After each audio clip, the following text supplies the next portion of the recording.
force behind your total submission to God? Ooh, Lord, you're going to get me crying up here, Jesus. I was living in a sinful life, relationships and friendships and habits that God had been prompting me to release, but I was choosing not to release. I was being disobedient because I knew if I fully surrendered that God was probably going to get rid of the things that I cherished. And also, whatever he calls for you to release, if you don't release it after he's told you to do it time and time again, it becomes heavy. And it was one day where I decided I wanted to throw a party. And I was taking pickleback shots. I didn't swag surfing on my own couch. I was doing everything that I was doing it. I didn't need no backup, okay? And that night I tossed and turned. And the next morning God gave me a dream. And in that dream, God said, this is life or death for you. And so it's either going to be a yes or a no. Because the other thing that I learned is that I was chasing and fighting for peace, and I was never going to have peace unless I gave a yes and I followed through on my yes.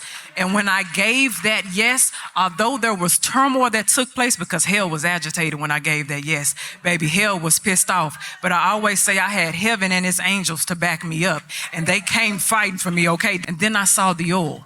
I saw the overflow of oil. I saw my children picking up Bibles. I said, my baby pick, Lord, my God, on today, oh God.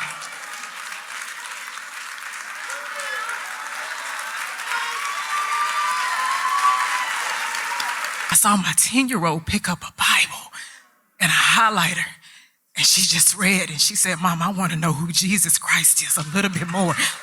And the very things that I prayed for, I saw an overflow in my friendships. I saw my friends getting the things that I prayed and wore in the closet for behind them. And I said, my obedience and my surrenderance and my submission is tied to something outside of me. So y'all may see Kitty Rose on stage, but behind stage, I'm in my prayer closet. I'm warring. I'm interceding for people. I don't do the same things that I did because I serve an amazing God. And I see my mom restoring to health. I see my grandmother restoring to health. I see my family restoring to health.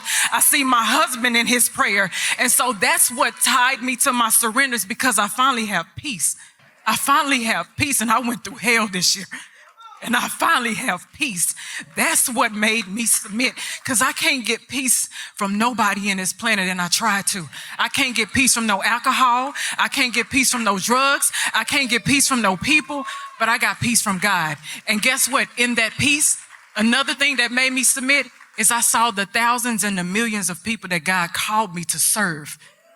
And a lot of y'all are in this room right now. That's what it was, baby. Clap it up, clap it up, clap it up, clap it up.